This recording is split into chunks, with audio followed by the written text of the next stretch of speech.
అవకాశాలు తక్కువగా ఉన్నాయి. డేట్స్ కూడా లేవు అంటే నువ్వు మాత్రం చేతులు కూడా ఎత్తడం లేదు. ముందుకు రావడం లేదు అని శ్రీముఖి, నవదీప్, అభిజిత్, బిందుమాధవి కౌంటర్లు వేశారు. హేమంత్ మాత్రం చెవి, ముక్కు కుట్టించుకున్నాడు. ఆ తర్వాత ఇంకో టాస్క్‌కి రుచిత, ప్రియాంకలు వచ్చారు. కానీ రుచిత కాళ్ళకి పట్టీ కడుతుంటే చిన్న ఇష్యూ అయింది. దీంతో శ్రీముఖి ఫైర్ అవుతూ రుచితను తప్పించి ఆ స్థానంలోకి ఝాన్సీని తీసుకువచ్చింది. ఆ టాస్క్‌లో ఝాన్సీ గెలిచింది. చేతికి వైబ్రేషన్స్ పెట్టినా కూడా ఝాన్సీ అద్భుతంగా ఆడింది. దీంతో తన నాన్నకి జరిగిన ఓ ఇన్సిడెంట్ గురించి చెప్పి బాధపడింది ఝాన్సీ. ఆ బాధ ముందు ఈ బాధ పెద్దది కాదన్నట్లుగా చెప్పింది.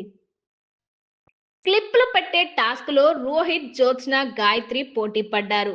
కానీ మధ్యలోనే గాయత్రి గివ్ అప్ ఇచ్చింది. చివరకు రోహిత్ ఎక్కువ క్లిప్‌లు పెట్టుకొని గెలిచాడు. లాస్ట్ డేర్ అని అపూర్వ, రుచితలకు ఐస్ టబ్ టాస్క్ ఇచ్చారు. 3 నిమిషాలకు దగ్గరగా ఉండాలని అంచనా వేసుకుని బయటికి రావాలని చెప్పారు.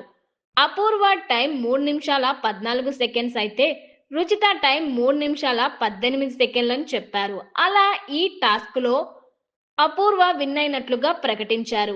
ఇక డేస్ కంప్లీట్ అవడంతో టాప్ 15 లోకి మిగిలిన కంటెస్టెంట్లను జడ్జిలు ప్రకటించారు.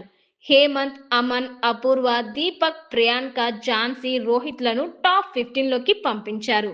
మిగిలిన గాయత్రి, సుమ, లయ, రుచిత, జ్యోత్సల్ నుంచి గాయత్రిని సెలెక్ట్ చేసి మిగిలిన నలుగురిని ఎలిమినేట్ చేసి పంపించేశారు. టాప్ 15 కంటెస్టెంట్లో ఎవరైతే బిగ్ బాస్ ఇంట్లో ఉండాలని అనుకుంటున్నారో ఆ ఫేవరెట్ కంటెస్టెంట్ కి ఓటు వేసుకోవచ్చని తెలిపారు.